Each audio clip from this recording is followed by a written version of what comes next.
nosso estudo do livro de Gálatas, nós entendemos no capítulo 3, e nós vamos dar continuidade a partir do verso 23.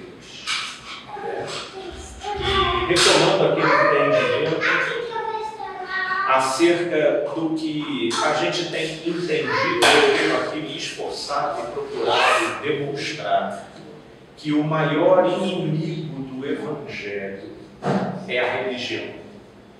Pelo modo como a religião trabalha com a hierarquias, controles, políticas, imposições que se favorecem mais do que da lei, mas de uma mentalidade legalista.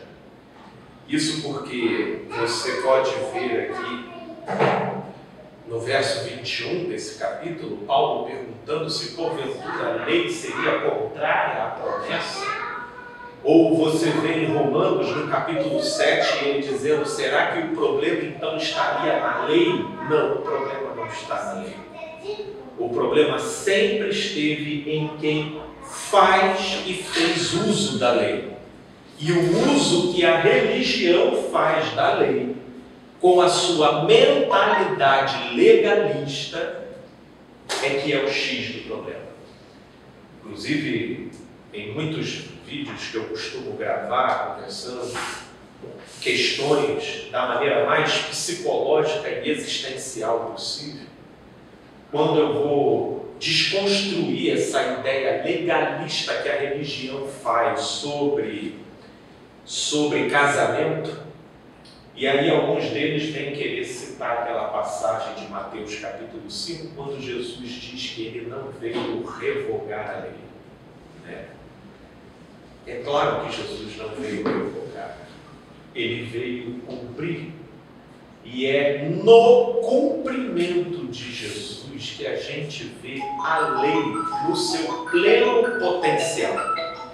E, paradoxalmente, no pleno potencial da lei, você não vê Jesus julgando ninguém, você não vê Jesus condenando ninguém, você não vê Jesus estabelecendo hierarquias de controle e manipulação do rebanho. Você vê Jesus o tempo todo servindo, curando, incentivando o amor, acolhendo. Ora, é aqui que então se faz a distinção clara entre lei e a mentalidade legalista dos homens. Porque é a mentalidade legalista dos homens que, em nome da lei, eles crucificaram o Cristo. E foi pelo pleno cumprimento da lei que Jesus viveu como o Cristo. Logo, a plena realização da lei só acontece com a encarnação do amor. Mas isso é uma compreensão que só uma mentalidade adulta pode se apropriar. Uma mentalidade adulta. E por mentalidade adulta aqui, eu não estou me referindo à idade cronológica.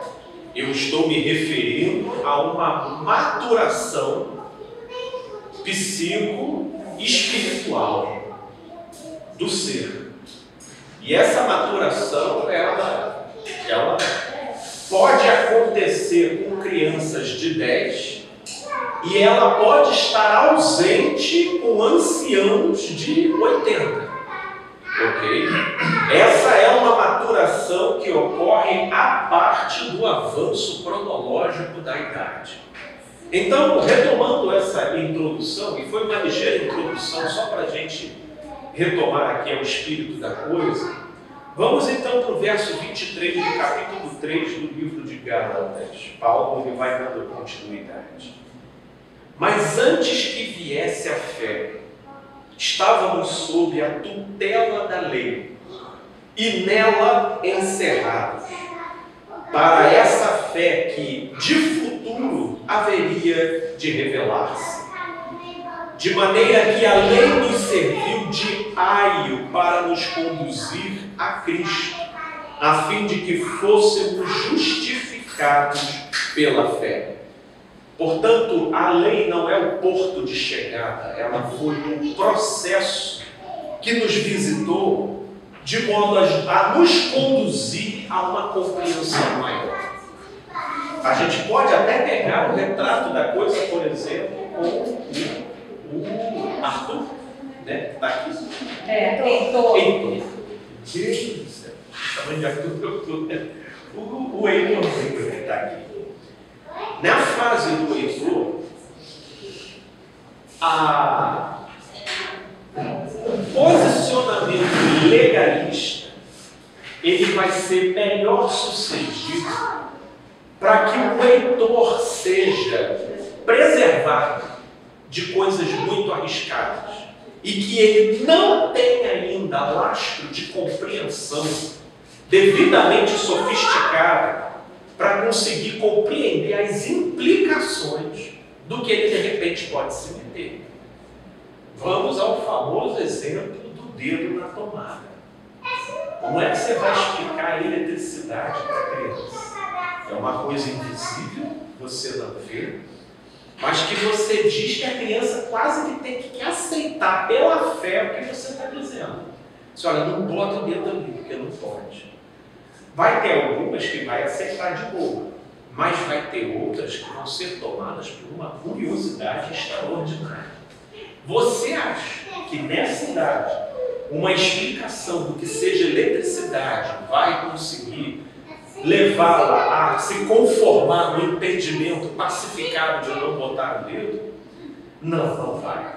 Então ali tem que estabelecer a lei. Não pode. Não pode. Isso é uma arbitrariedade, porque a lei ela é arbitrária.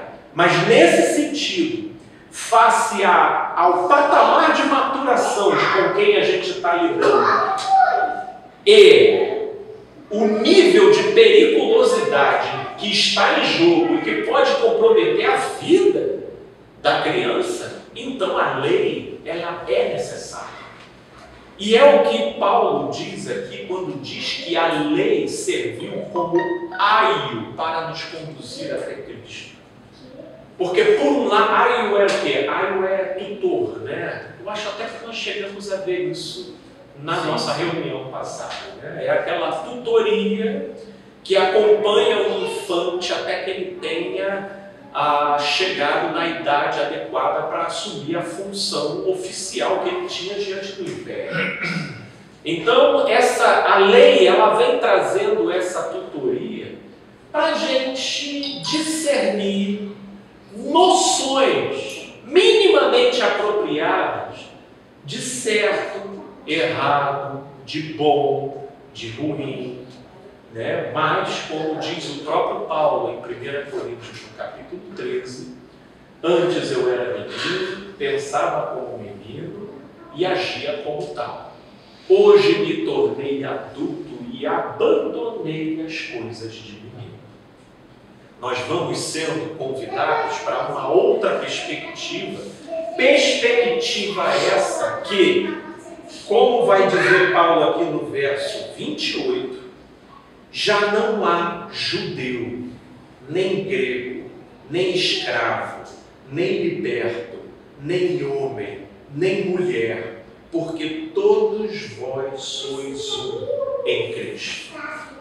Logo, já não há condição social, já não há questão de gênero, já não há nacionalidade, já não há nada daquilo que no sentido sociológico, antropológico, define separações e grupos entre nós.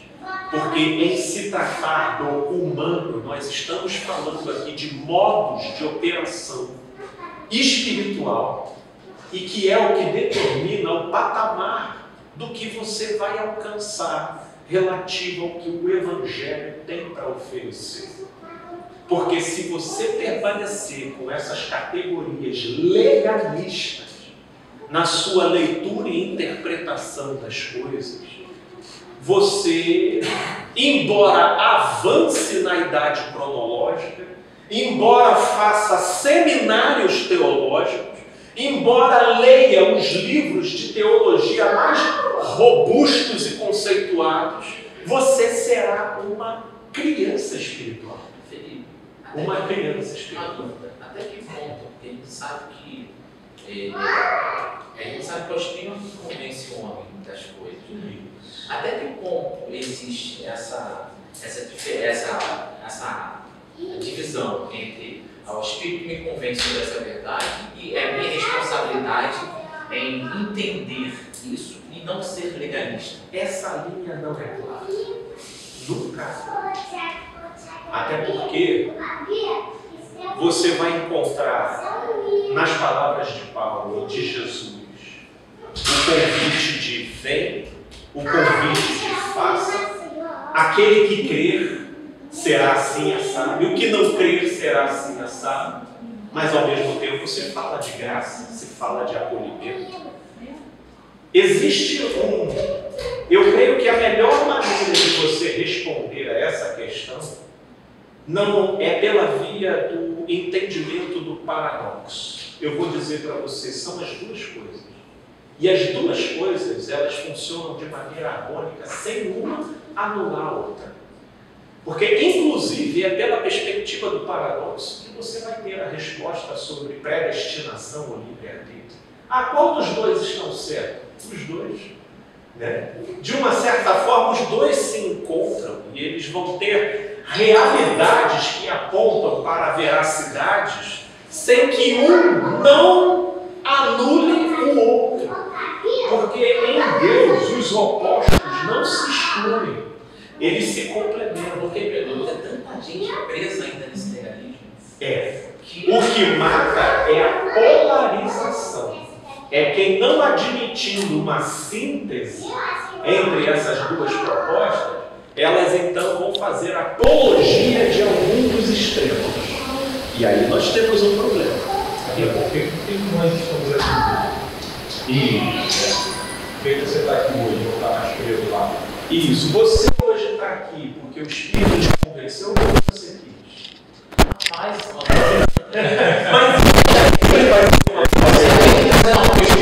venceu que o caminho que eu escolhi mas o que acontece com o meu irmãozinho que está lá dentro também? Somos diferentes, né? E são caminhos diferentes e tempos diferentes, maneiras diferentes, de modo que, estando ele peregrinando aqui, você mal sabe se de repente ele ainda lá na frente vai compreender mais do que você. Entendeu?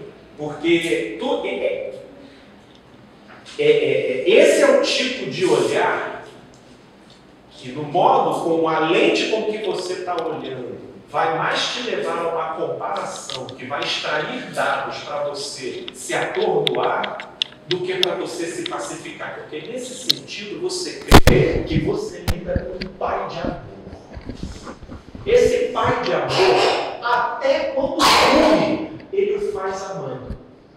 Então, agora isso acontece por linhas muito além do que a minha vã filosofia consegue explicar qualquer tipo de coisa. A matemática exata. A matemática exata, olha, Não é uma matemática exata. você quer ver um sujeito pacificado por isso? Era Jesus.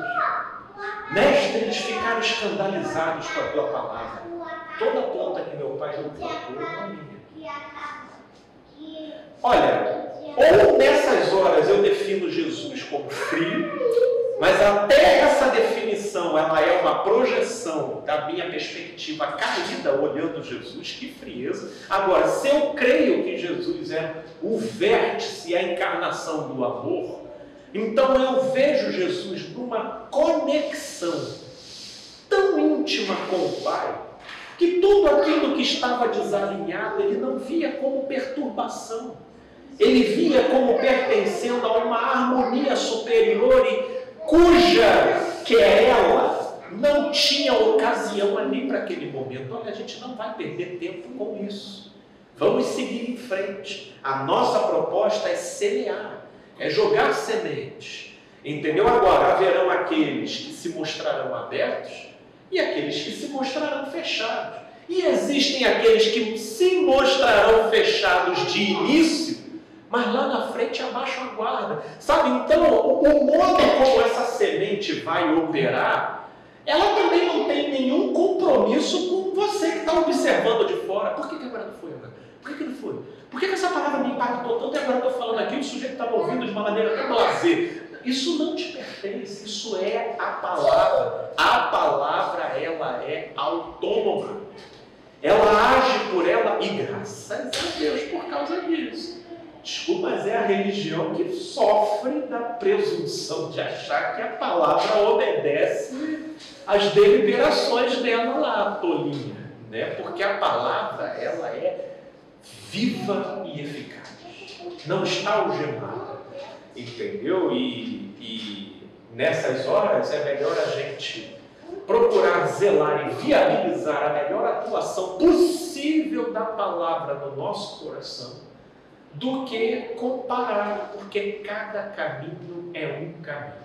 Nessa perspectiva, Jesus teria que ficar sempre numa mesma aldeia pregando. Nossa! Ele não ia poder sair. Até que houvesse uma unanimidade entre todos na aldeia. Né? Imagina. Agora eu posso ir. Isso, aí agora eu posso ir. Imagina. Né? A mensagem não tinha chegado até a gente. Já tinha morrido lá a mensagem. Então vamos, eu acho que essa parte aqui nós vimos. Agora nós vamos entrar numa parte interessante que é no capítulo 4 do livro de Gálatas, que ainda dá um tempinho aqui para a gente entrar. E aí, verso 29, ainda o último versículo do capítulo 3, e se sois de Cristo, também sois descendentes de Abraão e herdeiros segundo a promessa. Olha que interessante, parece que não, mas isso que Paulo diz aqui, isso daqui traz também uma compreensão muito interessante para a gente, porque como que opera a mentalidade da religião? Para a religião, só existe irmandade e conexão se você se submete ao crivo de alguma organização visível e palpável. Na época de Jesus, com a religião judaica, o que dava a palpabilidade do sentimento religioso? A circuncisão. A circuncisão ou a associação genética com Abraão. Sou judeu, entendeu? E circuncidado, entendeu? Circuncisão, inclusive, em consideração aos gentios que, vindo de fora, passando pela circuncisão, então ganhavam ali a sua identidade de pertencentes ao movimento. Porque religião, a mentalidade religiosa, ela trabalha com o concreto. Ok? Qual é o correlato de hoje em dia desse mesmo mecanismo operacional da mentalidade da religião, que vigorava no tempo de Jesus e hoje é mais vivo do que nunca? A carteirinha de membro. A carteirinha de membro, hoje, né, de você arrolado, pertencente a um determinado grupo, com aquela carteirinha você faz parte do clube dos iluminados.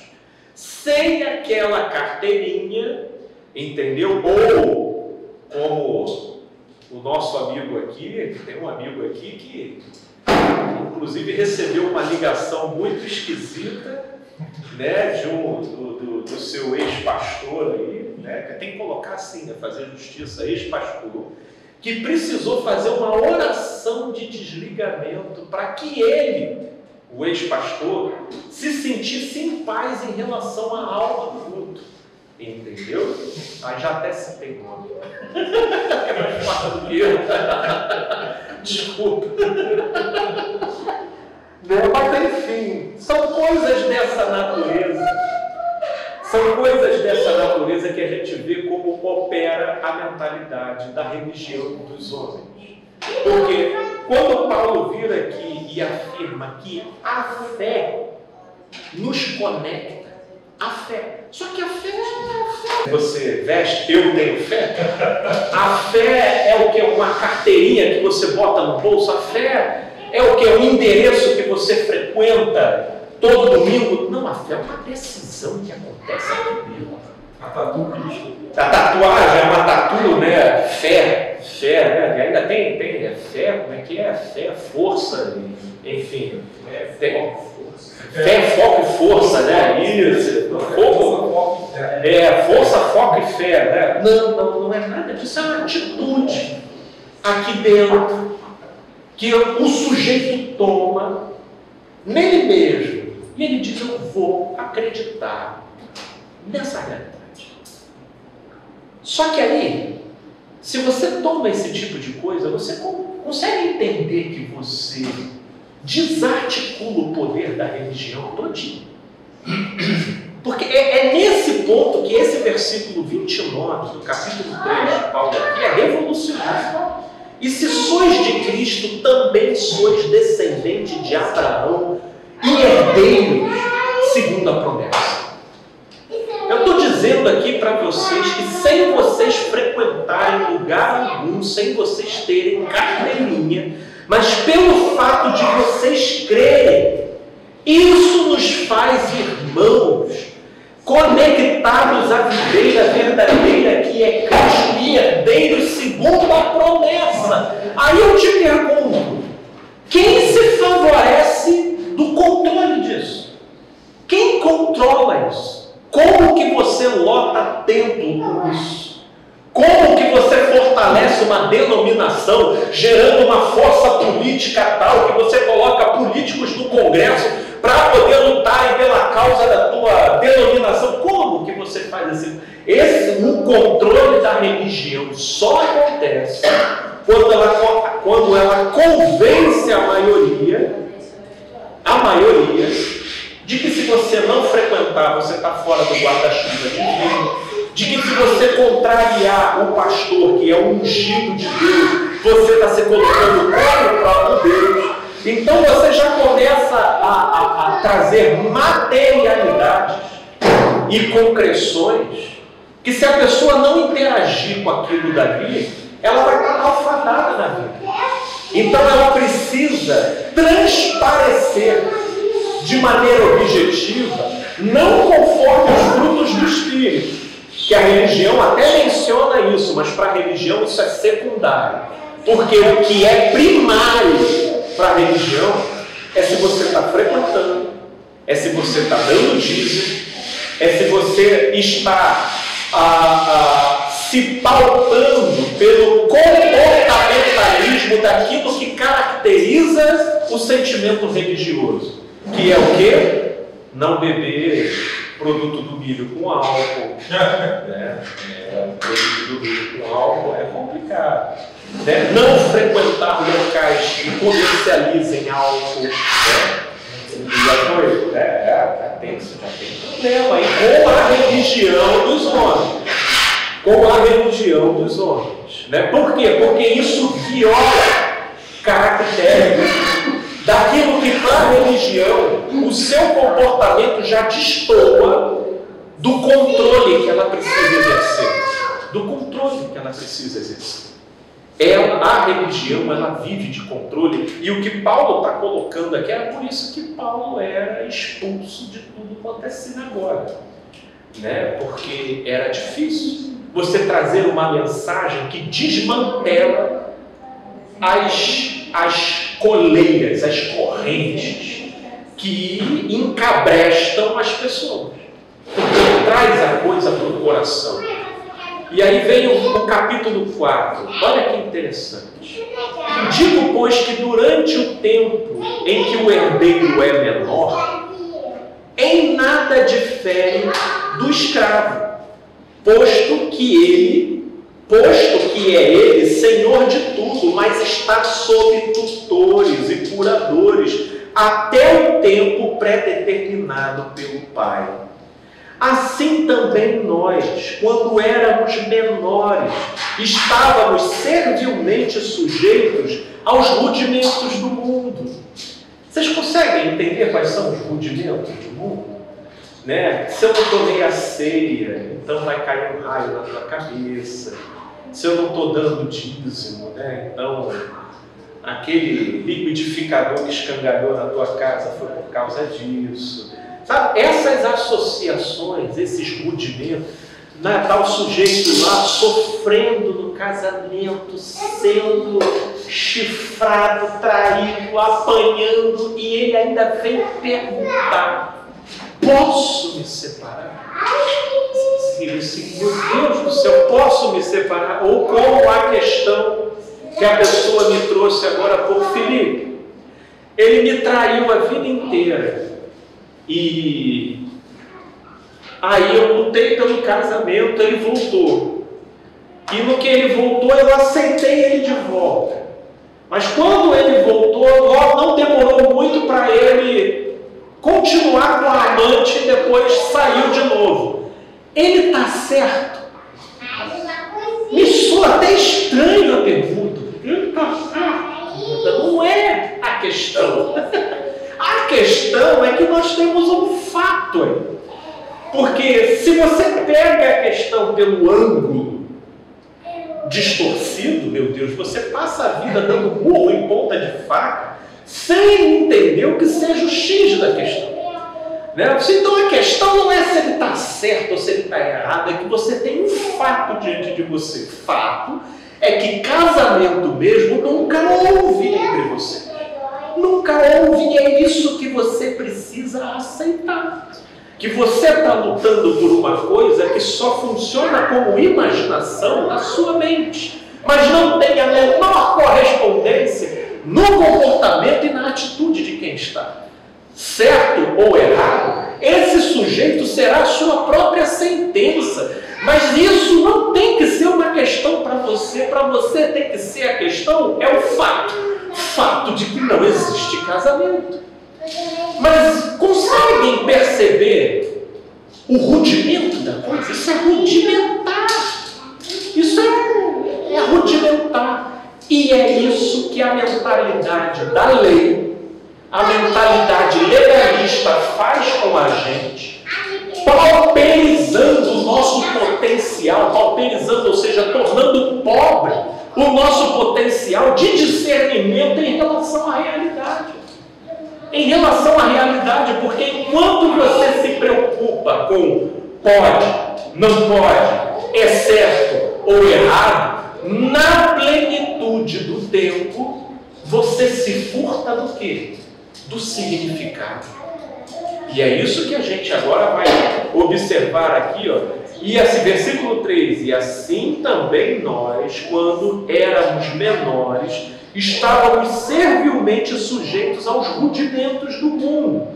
Vindo, porém, a plenitude do tempo, que é a fase adulta, Deus enviou seu Filho, nascido de mulher, nascido sob a lei, para resgatar os que estavam sob a lei, a fim de que recebêssemos a adoção de filhos. Olha a palavra que Paulo utiliza aqui, para resgatar os que estavam sob a lei. Cara, tem que rolar um resgate aí, saca? Assim, resgatar quem está nessa mentalidade. Assim. Porque é esse tipo de modo de operação que furta a maioria do significado do que está em jogo. Aí quem tem essa mentalidade legalista se choca quando vem conversar comigo, porque vem perguntar sobre a perspectiva de certo e errado, coisas que eu tento levar o sujeito a entender o significado. O significado. Aí, por exemplo, vem essas perguntinhas do tipo: Felipe, é certo se masturbar? Nessa altura do campeonato, filho, você está me perguntando isso? Assim, se é certo, se é errado fazer esse tipo de coisa? Felipe, peguei o pastor com a minha esposa. Peguei o pastor com a minha esposa. Será que isso não é errado, Felipe? Eu falei assim, Felipe, mas você queria o quê? Que viesse um anjo lá de cima com um machado, um martelo de Thor e sentasse na cabeça do teu pastor e tu não é assim que funciona. Pô, Felipe, a gente ri disso hoje, mas a gente fazia as mesmas perguntas, só que pra gente mesmo. Nessa mesma linha. Nessa mesma linha. Sim, porque todo mundo aqui já passou por tudo. Recentemente você foi isso, o pastor ligar para ele. Isso. Quantas vezes eu lembro que o pastor chamava a gente para ir para a igreja para fazer reunião. Quando eu chegava lá, tinha que distribuir jornal de política, né? Guto, a gente está junto, viu? A gente isso. Eu joguei, mas eu vou entrar nessa fogueira contigo, você entendeu? A gente vai junto. É o que eu falei, será que nós somos graciados, né? Vou ter essa consciência hoje. Ao próximo colher por causa disso. Isso é graça. Agora, a gente vai chegar lá, porque a dimensão do que seja a tentação, ela vai diferir para quem opera com a mente de Cristo e para quem opera com a mente da lei. Com a mente da lei, tentação vai ter sempre um efeito mais irresistível do que para quem tem a mente de Cristo. Quem tem a mente de Cristo vivencia a tentação como Cristo vivenciou. Mas é uma tentação que está sempre à altura do que o sujeito possa conversar e se desvencilhar, se apartar daquele assunto. Agora, a tentação que promove, que decorre da mentalidade da lei, essa daí é uma coceira difícil de se desvencilhar. Por quê? Pela simples razão de que, porque a mente é legalista, a pessoa ela está com foco na proibição e não no entendimento do significado do porquê não fazer aquilo. E é isso que torna a coisa 2, 3, 5 vezes mais tentadora. Porque quando o foco é na proibição, cara, você ainda é assediado por aquela dúvida de quem sabe você é uma exceção cósmica. Uma curiosidade de saber, né? Você é aquela... Não, claro, você é aquela curiosidade, aquela exceção cósmica.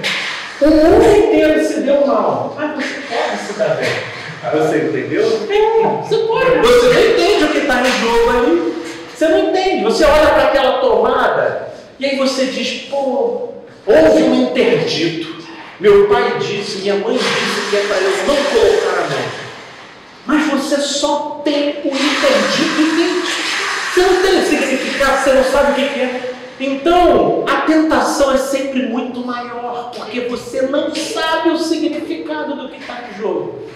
Eu tenho tentação o tempo todo, mas porque eu fico assistindo de camarote o significado de Deus. Agora, será que, por exemplo, vamos voltar lá em Gênesis, quando Deus falou assim, tá, não mexer na água.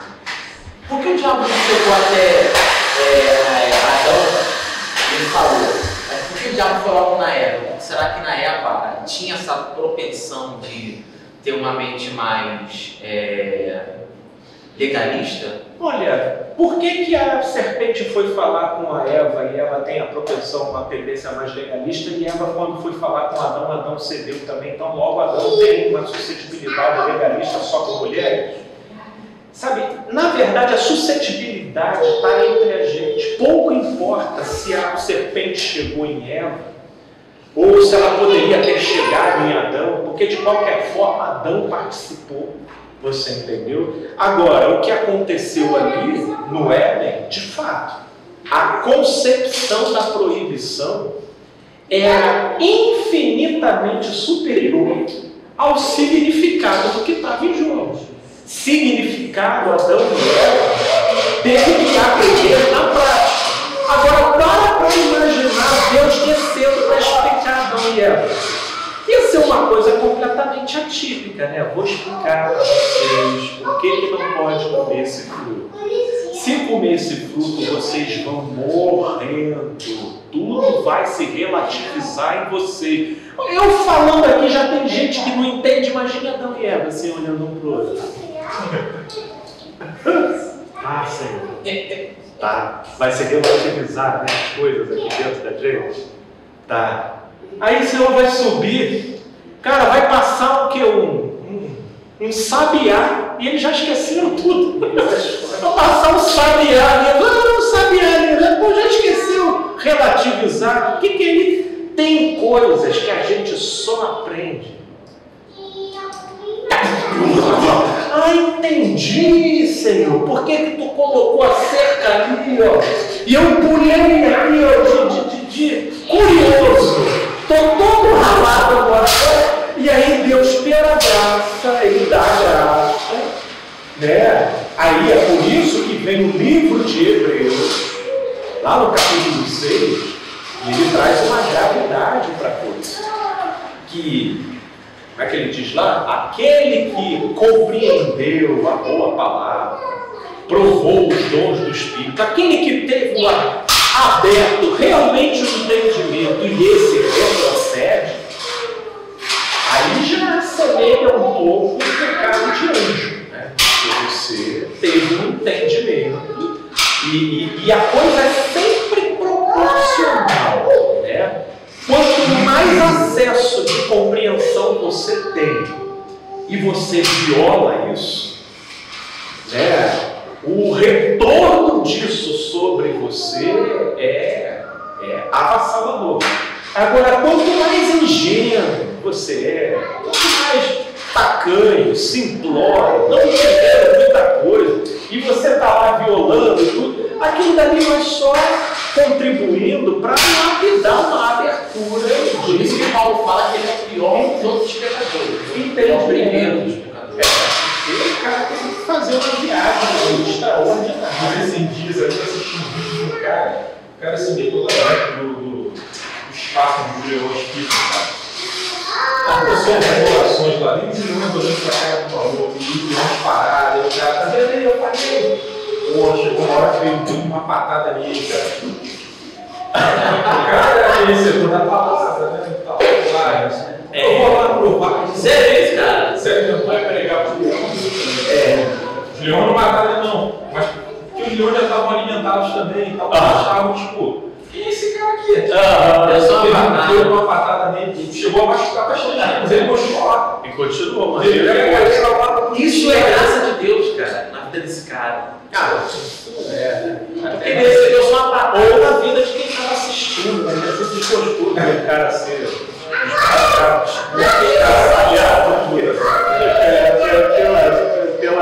Enfim, mas é esse tipo de mentalidade literalista, né, que confunde força com o de, enfim, não sabe fazer os devidos aplicativos do que seja força, né? Força agora chega em momentos como a família da nossa querida lá, que está com o Papai do Céu. Nessas horas que o Evangelho dá uma base extraordinária para a gente. E essas coisas são tão superficiais, por exemplo, você está falando uma bobagem aqui, mas o fato de uma pessoa ser curada, então como é que a pessoa chega aqui na reunião e fala, fui curada de AIDS, cara. Eu fiz uma oração e fui curada de AIDS. Ainda assim, isso para mim, é algo superficial. Ok, claro. Porque o mais profundo Claro. são essas. Mas é. É essa dimensão do que você está Ela foi curada de AIDS, mas um dia vai morrer. Exatamente. Isso é Nada muda em relação a mas isso. eu lembrei da jaula dos milhões, pô, cara, ainda assim é superficial. Talvez o convencimento do Espírito Santo seja algo mais Não, revelador. é muito mais. Sem O que o Felipe falou aqui semana passada foi algo maravilhoso. Tipo assim, a consciência em nós é algo divino. Mas quando está contigo nessa consciência, espiritualidade, pô, você tem um plano no ser humano. Você começa a ver, você começa divisando duas dimensões aqui. Sem que o que você vai conhecendo de lá te furte a coerência do que você vive aqui. É um paradoxo. É um paradoxo. Você vai entrando no paradoxo do Evangelho, né? E esse é o convite da gente ir divisando. Só que a mentalidade religiosa, ela é um grande obstáculo porque ela se favorece da mentalidade legalista, que é essa que, presa em moralidades e moralismo, ela atribui ênfase à proibição, furtando as pessoas do entendimento do significado. Do significado, né? Do que está em jogo. Isso já nasce com a gente, né? Agora, o moralismo ainda nasce com a gente. Agora, essa parte esse plus a mais que ele falou em alargar, isso é constante. Esse é o que Paulo diz aqui sobre resgatar os que estavam sob a lei, a fim de que recebêssemos a adoção de filhos. Por que a adoção de filhos? Porque quem recebeu a adoção de filho, agora você terá o benefício de filho, você será herdeiro da promessa. Logo, o benefício concedido, ele já não está atrelado ao seu comportamento à lei, mas à sua adoção de filho. É produto do gesto de fé e não do virtuosismo dos seus comportamentos. Aí uma mentalidade moralista viraria para mim e diria o quê? Então Felipe é bagunça? Então agora é abrir a porteira para bagunça? Não, aí é que está outro paradoxo. Porque aquele que se vê aceito e amado, ele fica inspirado a se comportar e se direcionar na direção do bem. Ok? Ninguém que, entrando em contato com o amor e a aceitação, toma, por ocasião, a oportunidade para se tornar perverso. Talvez numa relação com homens, mas diante de Deus, isso seria gravíssimo. E um prejuízo, sobretudo, para a própria pessoa. Porque é aqui, ao meu ver, que mora a inteligência de Deus. Um dos aspectos que você nota é a inteligência de Deus. Porque o amor e o acolhimento dele não anulam a lei da gravidade. Você entendeu? Não anula a lei da gravidade. Você vai ser amado e acolhido, mas se você se jogar nessa janela aqui, você continua se esborrachando lá no chão. Total. Entendeu? Mas o fato de você se crer aceita, como você é, com os seus defeitos, com as suas limitações, isso só nos constrange para o bem. E é aqui que está o paradoxo, porque o moralismo, ele não consegue alcançar esse paradoxo. Porque a única forma de alguém ser aceito por Deus é se comportando bem. Você entendeu? Para o moralismo e para a mentalidade da religião é essa. Mas em Cristo, e é por isso que isso vem, só pode ser assimilado pela fé, você é aceito e amado do jeito que você é. É a questão de andar na luz, né? No moralismo, as coisas só não podem ser feitas ao olhar de coisa. E posso fazer escondido. Faz escondidas as coisas é administrar. Mas na visibilidade do comportamento é onde a coisa tem que acontecer. Entendeu? É o fato de você andar na luz. Né? Quando você anda na luz, essa luz ela ilumina também os seus pontos cegos. E quando você fica em conta com os seus pontos cegos, aquilo ali é terrível. Porém, aquilo ali já é uma graça libertadora, né? Libertador, verdade. Libertador. Então, seguindo nessa direção, né, você estava, o Elan estava colocando aqui sobre a exterioridade, né, dos comportamentos, e como que o moralista, inclusive tem uma coisa que eu muito afirmo, Elan. O Deus do moralista não é Deus, é o olhar do outro. O Deus do moralista é o olhar do outro, porque é o olhar do outro que exerce a coação do modo como ele muda ou disfarça os seus próprios comportamentos. Né? Os seus próprios comportamentos. Então, para resgatar os que estavam sob a lei, a fim de que recebêssemos a adoção de filhos, e porque vós sois filhos, enviou Deus ao nosso coração o Espírito de seu Filho que clama, Abba, Pai, de sorte que já não és escravo, porém filhos, e sendo filho, também herdeiros de Deus. Cara, isso aqui é extraordinário. E para a gente fechar pelo menos a nossa mensagem de hoje, para não ficar muito prolongado, aqui reside um poder extraordinário, libertador. de vícios e compulsividade.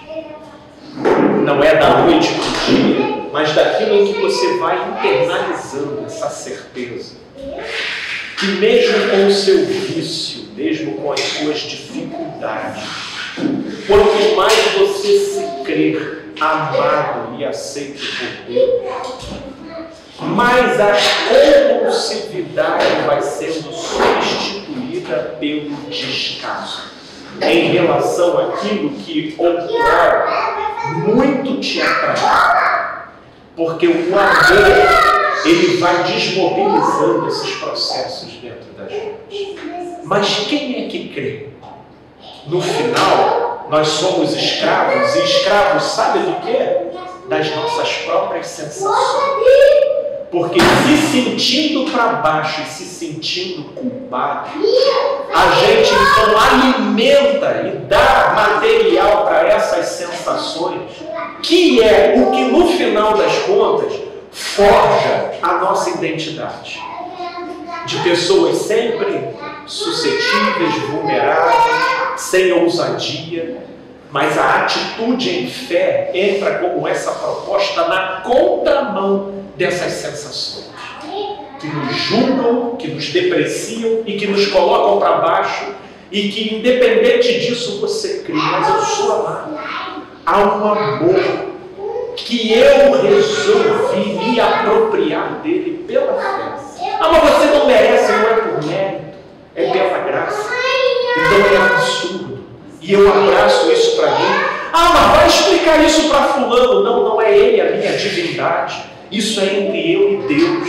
E eu não tenho que explicar isso para ninguém. Esse caminho é meu. E só passa eu. E naquilo em que você vai estabelecendo essa certeza dentro de você, isso tem um poder bombástico, muito superior a qualquer terapia que você possa ter. Essas sensações que nos depreciam, na verdade, elas também podem gerar algo pó da terra, um alimento do diabo no contra-peste. Sem dúvida, sem dúvida. Tudo do que o diabo se alimenta é da nossa culpa, dos nossos medos, das nossas inseguranças. O que o diabo mais se congratula é em afastar a gente dessa certeza que a gente está conversando, de fé, dessa decisão, que de tão simples ela chega a soar absurda dentro da gente. De tão simples, que a gente vive tantas complexidades do lado de dentro, que meio que instintivamente a gente espera que a solução vai ser quase uma aventura do Indiana Jones. Né? Ah, não, tem que passar por uma... Não, é simples assim. É só você se permitir aquilo que eu chamo do crossfit da consciência. Dia após dia. E aquilo vai paulatinamente moldando e modificando a gente por dentro.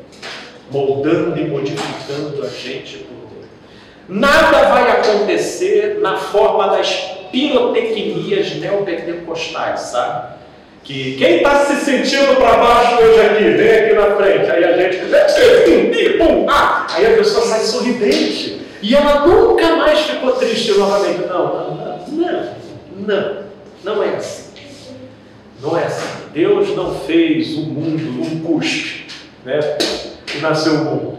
Né? Tiveram dívidas, tiveram graduações. É no processo, e é no processo que a gente é forjado, é no processo que a gente é formado. O próprio Jesus se cristificou em processo. Ele aprendeu a obediência pelas coisas que ele sofreu. Então houve processualidade até na cristificação de Jesus. O porquê que a gente fica tão aficionado por essas pirotecnias mágicas, né, de mudanças abruptas, né, fast food, da mentalidade fast food de hoje em dia. Eu acho interessante isso que você está falando em relação aos nossos vícios, né? Seja eles quais forem, é que quando você tem esse entendimento de fé, que Cristo vai te amar, que te ama do jeito que você é, com vício sem vício, que do jeito que você é, isso para ele não é nada. A tua consciência, ela muda de tal maneira que aquilo que antes era que te trazia prazer, que te trazia alívio, você vê que não é nada. Mas o que a religião faz? Principalmente quando você vê essas clínicas aí que tem cunho religioso. Deus te ama sim, mas vai te amar mais ainda se você largar o vício. E aí coloca na cabeça do cara aquela fixação. Ele já não fixa mais na questão da droga, mas se fixa em largar o vício. Vai gerando nele uma ansiedade, uma compulsão tremenda, que na primeira queda que ele tiver, que vai ser logo ali na frente, ele volta pior. É a teoria da hierarquia, até mesmo dentro da religião, né? É assim para isso, é assim para receber o poder do Espírito Santo. Sempre tinha essa hierarquia. Né? Sempre existe os sis, né? A gente cantou, sempre existe as condições. E esse verso aqui, dentro da superficialidade, deixam bem etílicos de Deus. Pô, você não tem carro, cara? Pô, você não tem dinheiro. Aí entra a prosperidade no meio. Exatamente. Isso aí, se você falando, eu vi o meu filho nas clínicas que ele passou, nos lugares que tinha tudo cunho religioso, como que eles faziam as coisas. E eu ficava assim, cara, a gente, quando é pai ou mãe, a gente busca o socorro, se apega a tudo, né? O que te oferecer na frente para te ajudar, você vai na esperança de você não ver mais aquela situação acontecer. Só que hoje, até naquela época eu vi um pouco, eu achava que eu estou fazendo mais mal a ele do que ele. Ele está saindo da ele é uma faca de gente louca. O cara sai pior do que outro. Ele aprende coisas que não edificam, só pioram ele. Só pioram. É uma pacificação de palavra que eles dizem, né? Na pessoa, que o cara sai de lá. Pode sair um adicto, mas um cara doente da cabeça. Porque tudo para ele é questão de moral. Não faz isso, não é errado, irmão. Aquilo daí também é errado. O beber é pecado, fumar é pecado. Fora quem sai de lá com essas hierarquias morais, e aí os que superam o vício se tornam grosseiros, chatos de galocha, porque a superação do vício foi o maior sacrifício que eles fizeram. Então eles já não observam mais nada, porque isso também é a maneira moralista de você se lidar com o vício. Pessoas ficam tão neurotizadas com o próprio vício que chega um momento que a sensação delas é que se elas vencerem aquela compulsividade, elas então vão atingir o nirvana. E aquela compulsividade é só aquela compulsividade. É só aquilo. Eu já fui uma pessoa viciada em pornografia e masturbação, já falei disso aqui há mais de um tempo, e eu dou graças a Deus porque eu não consegui me desvencilhar dessa coisa, enquanto eu considerava que o meu maior avanço nessa vida seria parar de fazer essas coisas. Porque cada setor que eu conseguisse frear a coisa com aquele tipo de mentalidade, meu amigo, aquilo iria virar o meu falo maior de afirmação, de orgulho, me dando então a concessão de humilhar qualquer pessoa ao meu lado, entendeu? Aí sai a falta de vergonha, sai a falta de oração, sai a falta de jejum. Imagina a arrogância que não se gera. Mas graças a Deus a gente teve que ser reformatado. É o que a gente fala sobre o domínio próprio, né? Para ele você se torna um tirano daqui. Um tirano. Porque você hipervaloriza uma coisa que na verdade não é. É superficial. Eu sou logo dessa neurose. Da neurose. E cria, eu acho que foi até o Bruno que falou aqui, e cria diversos pontos cegos. Você resolve uma coisa e cria diversos pontos cegos. Isso não está pacificado. E aí, isso me leva a dizer o quê? Sabe daquilo que você tem dificuldade para lidar? Então, não é nada para você resolver. Nada. Entendeu? Nada. Nada, besteira, besteira. Para quando você resolver, você perceber que, meu Deus, aquilo dali era uma página da coleção Barça de enciclopédia. É o poder de Deus que se aperfeiçoa a nossa fraqueza, não a gente, né? Isso aí. Ano passado eu tinha uma experiência assim, bem engraçada. Eu estava falando quando com os filhos, né? Você aceita qualquer coisa, você se submete, né?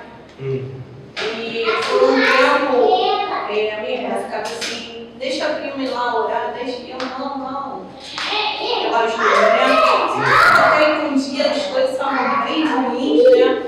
Tá bom, então deixa ela vir. Aí foi ela na prima com 2 irmãs. Eu tinha esquecido ela chegou lá, ela estava dormindo, né? Cara, eu não pode. Quando Júlia ela só me olhou. Mas foi interessante quando uma delas sentaram assim, pediu para eu falar um pouco. E ela falou assim, olha, eu gosto de toda a minha religião, todas essas igrejas, eu acho que tudo é muito bom, mas para você passar, vencer isso aí, só indo lá no tal lugar, assim, aí não, né, Deus? Aí não, né, Deus? Eu pra mim, né, porque eu tenho muito preconceito, e eu falei assim, vou deixar, né, Deus? Vamos ver aí. E aí, quando ela falou isso, aí eu mentalmente falei, não, Deus, é difícil. Aí eu vou a casa, algumas coisas, eu ajuda, não sei o quê. E aí ela foi embora, e a Júlia, cara, veio pra cima de mim, 2 crentes, 500 fervendo. Ô mãe, eu sei que lá. Eu estava bem desacreditada de você parar. E aí eu fiz uma oração, quando todo mundo saiu, eu falei assim, sabe, eu já não estou entendendo mais nada, porque você vai pedindo a Deus, mas em volta as pessoas estão sempre te questionando por você estar passando por aquilo. Você não está na igreja, você não está... Condições difíceis. E aí eu fiz uma oração contrária da minha mãe, quando meu irmão estava desenganado pelos médicos, que ela levou, sempre meu irmão quase morrendo, ela levou numa farmácia e o enfermeiro falou assim para ela, olha, se você quer curar o seu filho, vai no Pai de Santo. E ela saiu com muita raiva e ela foi para casa e falou assim, Senhor, eu prefiro perder o meu filho contigo a ganhá-lo com o diabo. E aí depois dali, ela viu um vídeo de Chocotó, meu irmão dali foi curado. Né? E aí minha mãe sempre contou isso. E aquilo sempre me emocionou. E aí a oração que eu fiz para Deus foi assim, foi o contrário da minha mãe. Eu falei assim, Senhor, eu estou tão cansada que eu prefiro perder a minha filha contigo do que ganhar ela para ele de novo. E dali a Júlia foi melhorando, sabe? Imagino. Porque... Graças a Deus. E aquilo às vezes, e depois eu ouvi muita coisa. E aí, primo, eu vou mandar um Uber, eu vou te levar e não sei o que. Eu falei, não, primo, desculpa, porque aí Deus tinha me dado uma passagem, né, que eu respondia a minha oração, né, e a minha angústia. Que bom, gente. E aí eu falei, olha, tá tudo bem, assim, e aí você ouve, tipo, é só massacre. E eu ouvi, tipo, porque você tem preconceito com a igreja tal, vai acabar que você vai perder a sua filha, a sua alma da sua filha, a sua alma, e aí já queria que eu fosse batizando, mas eu fui batizada aos 12 anos, mas no cérebro, e ele já passou. E eu falei, caramba, e aí eu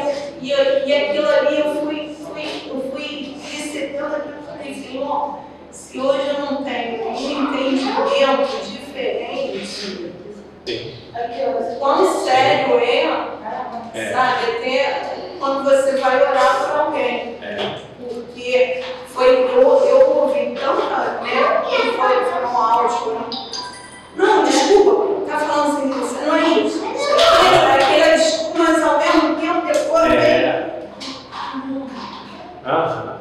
Eu. É desse jeito. Amém. E, Obrigada. graças a Deus. Esse é o espírito do proselitismo. Eles vão de rodear a terra em busca de encontrar alguém. Quando encontram, tornam filhos do inferno 2 vezes piores do que ele, porque uma mentalidade assim, cheia de ameaça, cheia de tirania. Tanto que eu mostrei para uma amiga minha do trabalho, que é de igreja que eu já fui lá do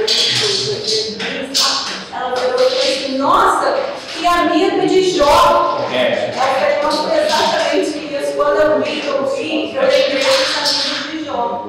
E esse é o tipo de pessoa que, se ela está sincera no que ela está te falando, ela não sabe o quanto que ela mesma está se auto-cozinhando. Em nenhum momento tive raiva, eu olhei não a pessoa, tá? Eu olhei porque é uma querida que eu amo e quero muito bem, mas eu olhei aquilo que a religião é capaz de fazer com você. Que até para ajudar, ele te massacra. É verdade. É terrível. É terrível. Então, na semana que vem, a gente continua. Quer dizer, eu particularmente, sem ser na semana que vem, daqui vem, a gente continua no livro de Gálatas, que eu acho que tem muita coisa boa e bacana para a gente entender. Mas a minha oração nesse momento é para que todos nós cheguemos à plenitude do tempo, do nosso tempo, e não retrocedamos, e não novamente venhamos a negociar com condições, com sacrifícios, com barganhas de comportamento, de frequência disso e daquilo, como condição para alcançar, porque isso não tem a ver com o que a nossa sensação comunica, isso tem a ver com uma atitude em fé do coração.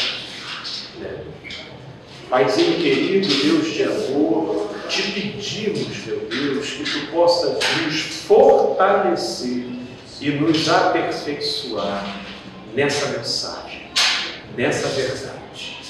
Sim, meu Deus, produzindo vida, produzindo fé, produzindo a orientação e o compromisso da consciência de acreditar no teu amor, mesmo na contramão de inúmeros complexos, pavores, medos, inseguranças. E é confiante nessa certeza, meu Deus, que nos colocamos aqui diante de Ti e te pedimos também para que Tu abençoes essa semana que se inicia. Assim nós te pedimos e desde já te somos gratos por tudo o que Tu tens feito. Em nome de Jesus. Amém. Amém.